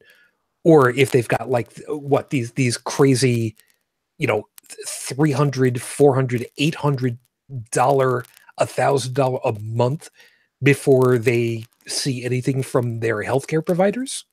Yeah. And, the thing about having them on insurance, early is the earlier that you catch illnesses and diseases, the less they cost to treat, and, the fewer chances of it snowballing into other conditions. And, it does save money in the long run to get preventive treatment. I mean, that is true. Yeah. Now, see, the reason why I'm kind of going with all of this as my case, I forget there's a French expression for it, but I for the life of me don't remember what it is. Something de raison. Is that the empathy that we're talking about from before?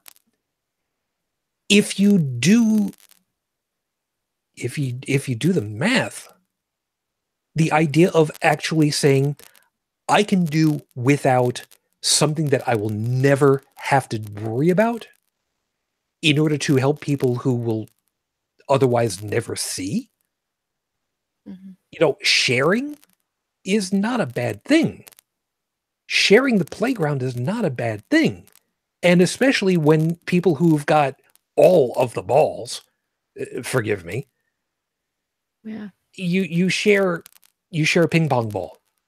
You share all the ping pong balls because you've got all the baseballs still. Yeah, who cares? You share all of the jump ropes because you've still got all the bowling balls. You're never going to miss it. So what's wrong with sharing whatever it is? It's in this particular case, I'm specifically talking about money because, well, everybody wants money. That's why they call it money. But it could just as easily be the betterment of anybody and everybody else in smaller ways. It doesn't have to be money. It could be just going out and, helping, fostering, mentoring, building, constructing, cleaning. I mean, there's so many different things. But I wanted to use specifically money because everybody, like the expression goes, everybody needs money because everybody wants money because it's the exchange for everything. But you could go out and clean the side of highways here in the US. In Canada, you don't have to do that nearly as much. There are areas in Toronto where you still kind of have to, but seriously, the general stretches of highway on Canada, nah, man. Beautification groups for the highways in Canada, for the most part, people will be like, why? You have to do that down there? What kind of a pigsty do you live in? Seriously. But you could just as easily, make do with playing nice and seeing what needs to be fixed and helping each other instead of just making everything a piss pot. Yeah. And again, Yeah, it but could be. you can't tell these people that.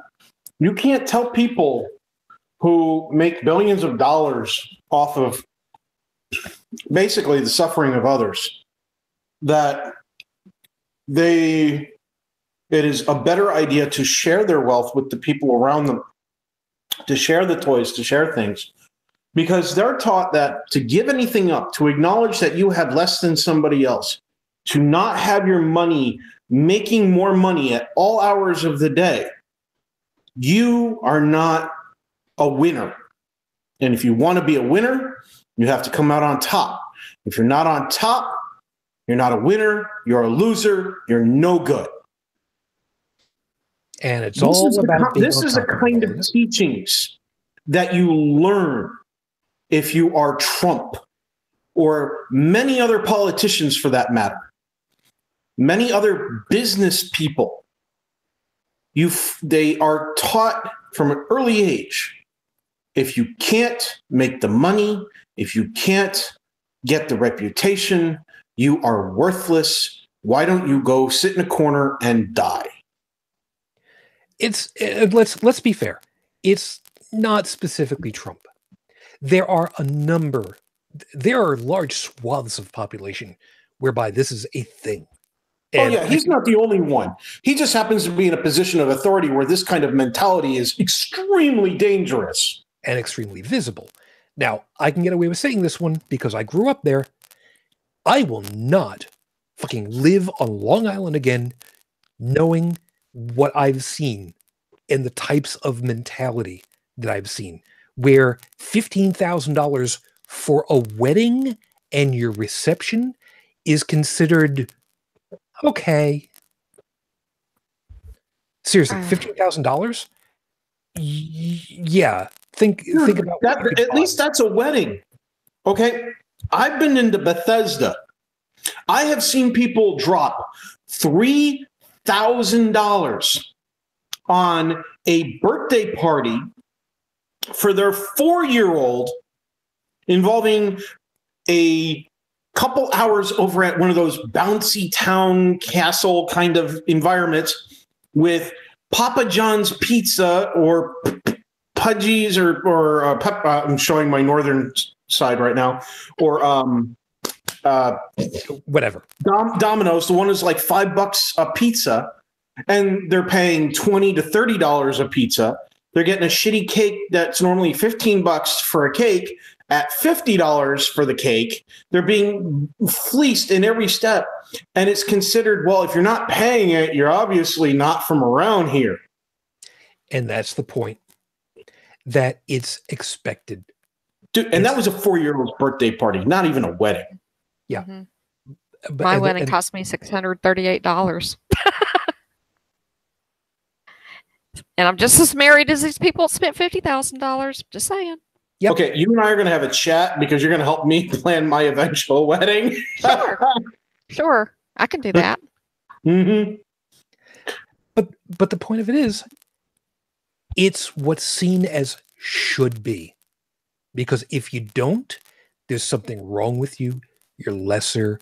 You're viewed as not as good. You're not part of the elite because, well, not necessarily because you're not part of the elite. You're not part of the norm. And that puts you on the outside because you don't do it for whatever reason. Maybe because you can't afford to. But it doesn't. That's also, it's a greater pattern matching. Again, it's like following the model. Yep. And where I'm going with that is, if you don't do 15 grand or better for a wedding and reception, for whatever reason, and it doesn't matter what the actual reason could be, you could say that it's because you're actually saving up for something else and you didn't want to do a big old thing because you're putting towards something worthwhile. It doesn't matter what the real reason is. They're automatically going to say in their own head, it's because you couldn't, so you're not as good as me. And I absolutely detest even the implication that somebody would say you can't afford to do so much money. So it's basically society is a downward dehumanization. Mhm. Because the consequences of that, you are lesser than me, is what? It's exclusion. It's ostracization. TD's got it. Conspicuous consumption. Yep. Yep. Mm.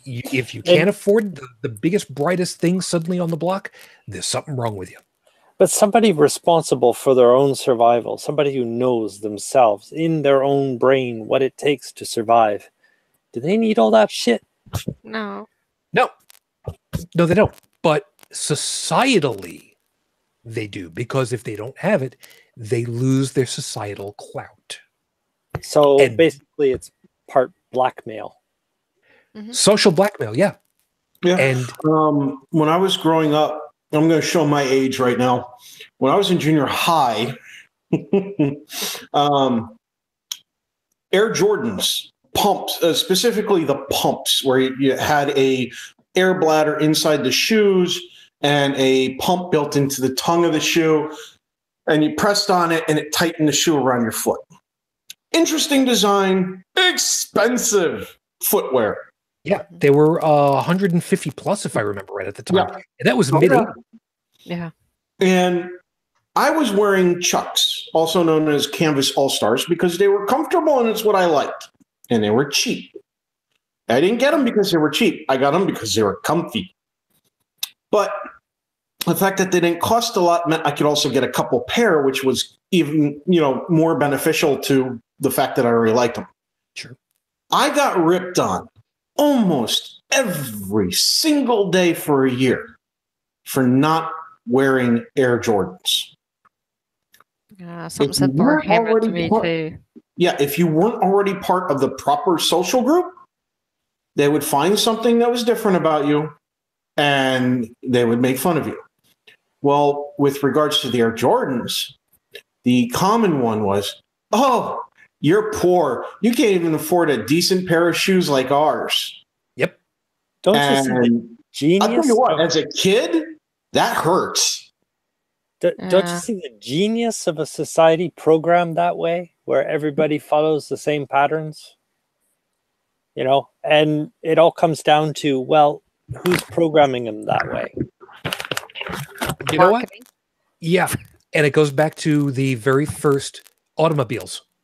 I found out about this one not too very long, just this week, as a matter of fact. God, what the hell year was it?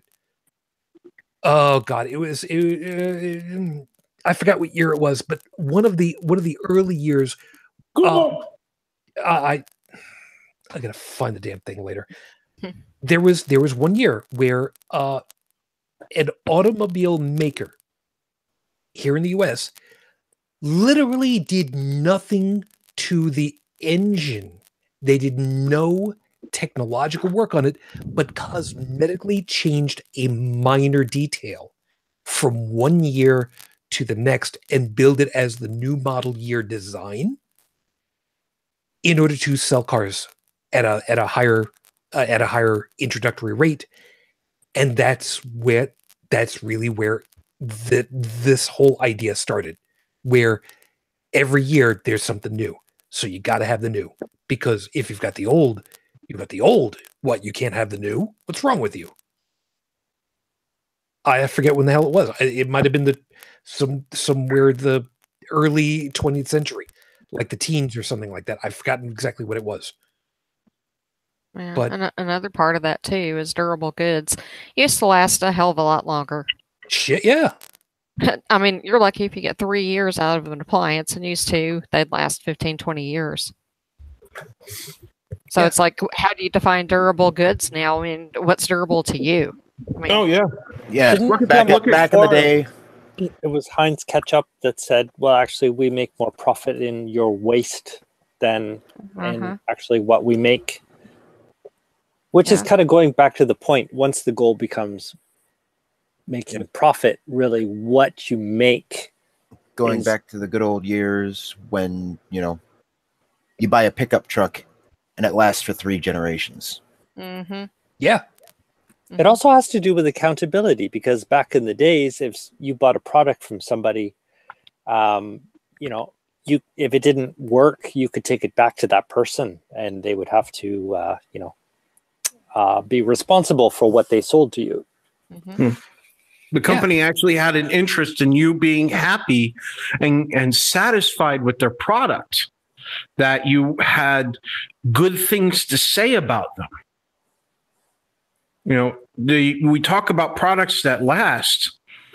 I have been through 2 different washing machines, not dishwashers, washing machines for clothes, because of pump and filtering problems.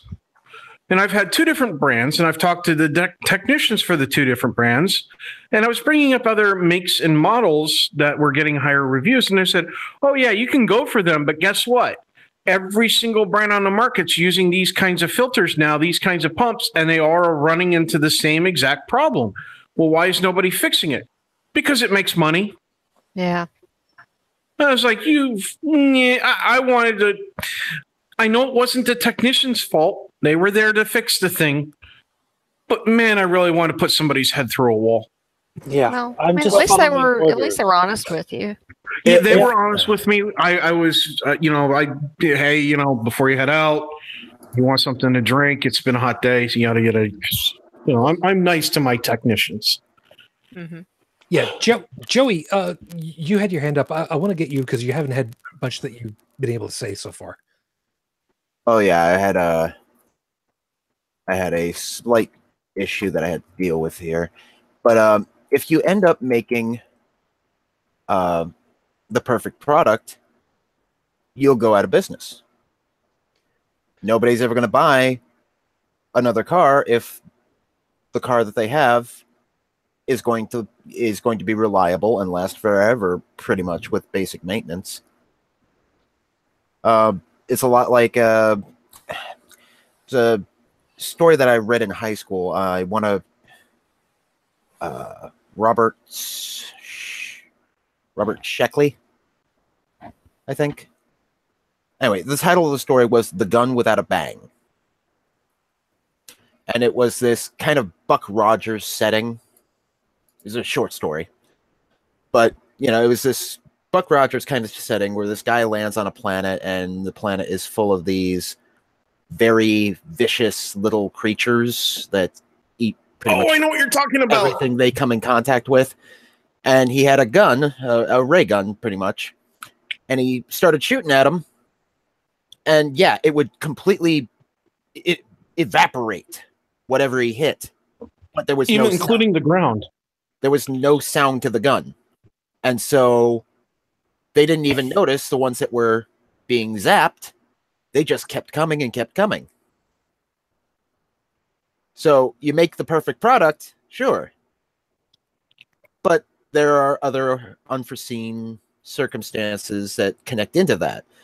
A gun with no bang isn't all that scary.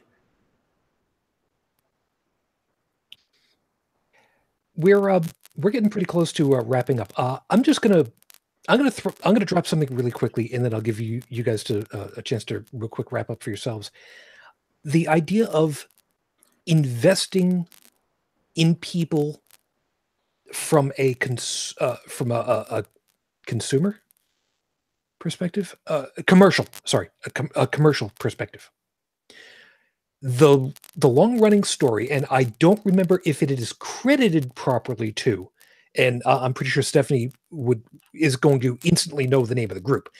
Harrods Department Store, huge name place, and when Fuge was helping to set up a call center out in I forget where it was. Anyway, we had the opportunity of going over there, and we had the chance to go to Harrods. It was a wonderful experience. But if memory serves, the story is that someone came back to Harrods and had a product that they do not sell there. Wanted to bring it back because it was wrong, it was broken. The whoever it was that was dealing with the customer basically said, I'm sorry, this is something we deal with. It's not one of ours. Insisted that they got it there. And the floor walker, basically the floor manager, had come over and said, terribly sorry. We'll take care of this. I'll go ahead and I'll have this returned for you. Thank you very much. Please go find a replacement for yourself, and we will take care of this. Wandered off to go get his thing, and the kid said, the assistant had said, why would you do that? This isn't, we don't make anything off of this. The person will know if they have a problem, they will come back to us. They will still buy things from us. They will speak well of us. It is an investment towards the future with this customer. Yes, they took a hit on whatever the product was, but they garnered good graces, which is something that, Joseph has spoken about, that yes, they end up investing for, a person later. But the idea of taking an initial loss in order to get something better later is something that I would love to see more of. And I think that really kind of wraps up what the initial story works towards.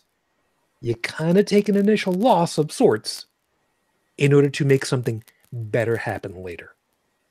In the case of this story, it may be selfish in the long run, but I think you kind of see the idea of where I'm going with that. And the thought of a company that actually cares for me. I mean, really, take my money, please. Well, yeah. Pretty much the classic American general store, as you might call it, in pretty much every old Western. Everybody in town knows the owner of the general store, and he doesn't want to just sell you one pack of goods. He wants you to come in to buy any hammer that you need, any nail that you need, any milk jug that you need. They want a long-term relationship with their customers. They don't just want, and that's something that we in America have lost as a result of all this modernization and corporate building and all that. They don't look at those long-term pictures. They just look at, we just want you to buy this thing from us so that we get your money.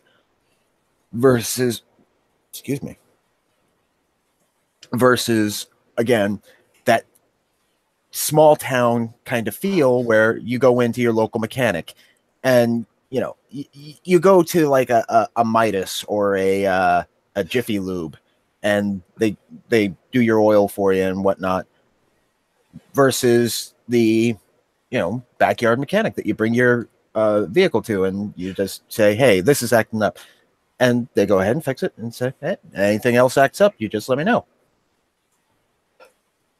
Yep. And by the way, just for clarity and completeness, Stephanie did recall the story and has corrected me that it was M&S, Marks and Spencer's, not Harrods.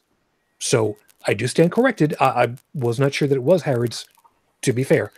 Although, also to be fair, Harrods is definitely an experience. If you go to England, Harrods is an experience worth indulging in, if nothing else, just for the ice cream.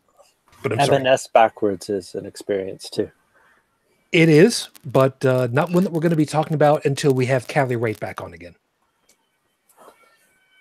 Anyway. That raises more questions than... Yeah, the fact that you've got the police outside. Yeah. What'd you do this time, Joseph? It's the thought police. They move quick. Good enough. No, it was the method he used to make coffee this time. Sure, we'll deal with that. Oh, come on. It only took 5 reactors. Good. So that's great. Now I know where my NVIDIA reactors went to. The brownout's over. Everybody can stop panicking.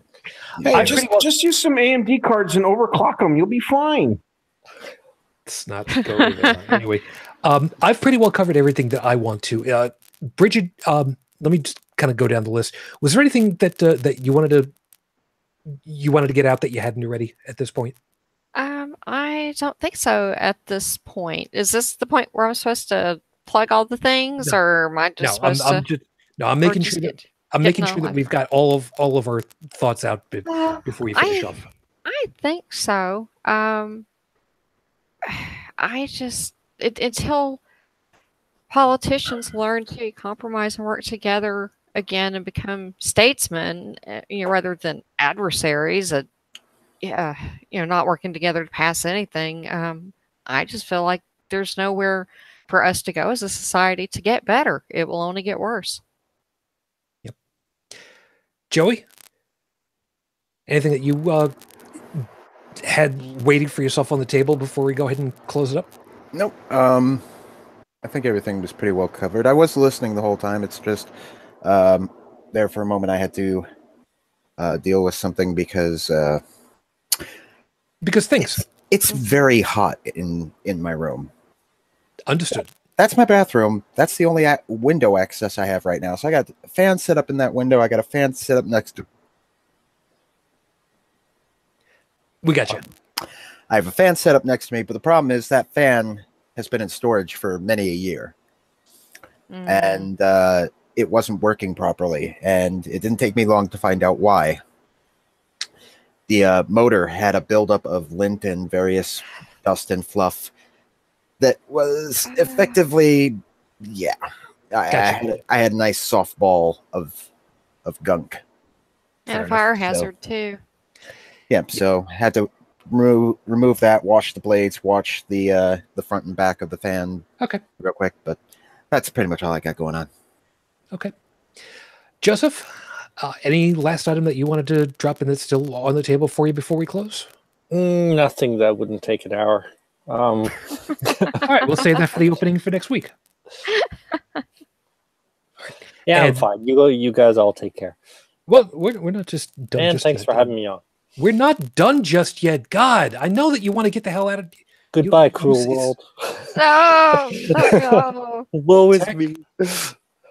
Tech, anything that you wanted to get at before we close this all up?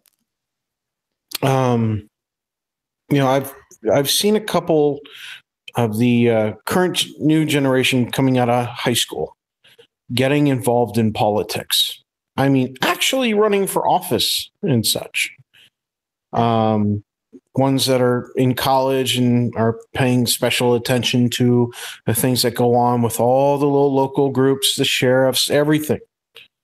And they're watching and they're listening and they're taking notes. They're running for office or they're supporting other candidates.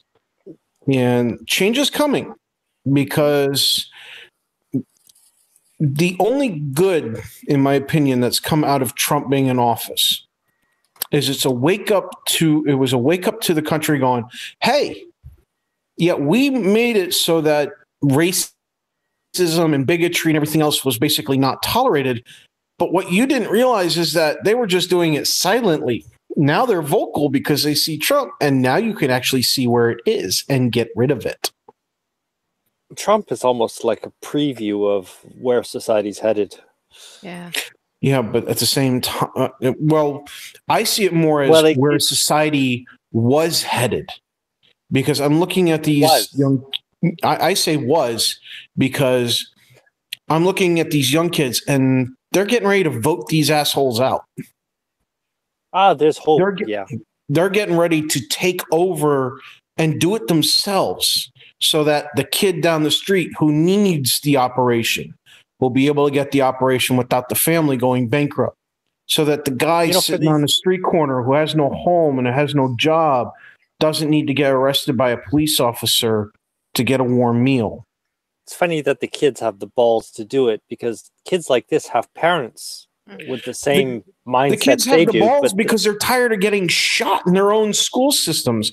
They're tired of the police officers arresting them and beating them up. They're tired of getting guns pulled on them. They're tired of getting told that they're not going to amount to anything. They're tired of the bullshit. They woke up. Trump woke them up by being a voice and visual representation of, oh, it's okay to be racist if you're like me. It's okay to be a bigot if you're supporting me. And everybody else going, oh my God, there's a lot of these assholes. We need to fix this. All right. So with that, let's just go ahead and call it a night. So all of you that are with us at this point, thank you very much for spending part of your time with us. We really do appreciate it, and we hope that you have found something worthwhile in all of our perspectives, because, man, we had some doozies tonight, and a good majority of it was actually we have a lot of nights where we end up down a lot of different rabbit holes, but kind of squirm away from the overall topic. I don't think that we were very far away from the topic itself, really, even though we covered a lot of ground. So thank you for being part of all of this. What was the topic? You know what? Now is not the time to be asking about this, because we're not doing a review. Screw you, man. Screw you. You guys that are over there in the live chat, of course, at this point, TDTF Pod, Stephanie. No, that's about all of you right now. So, Trippin' Fool's not over there? I didn't see Trippin chiming in for a little bit, so he may have dropped off. But Trippin, if you're there, maybe also he was thank you there, very much though. for Okay. hanging out with us. Really do appreciate it. And like I've said many an occasion, I may have a hard time flipping back and forth in order to read it all, but I do read it, and it is. You guys know full well you've had a lot of good stuff to help us out with. So thank you very much on that. Panel, thank you, of course, as always. Joseph, thank you very much for your time this morning. As much of a pain in the ass as you've been. You have yourself a good and good luck with everything over there, man. Well, I love you too, sir. Some people who know about Thank you, Marcy. those of you that know about Scott Pilgrim will know full well what I'm saying. Lesbians to you too. Unrenewed Tech, thank you very much for your time, man. It's good to have you back, and you take care of yourself, eh? Oh, of course. You guys too.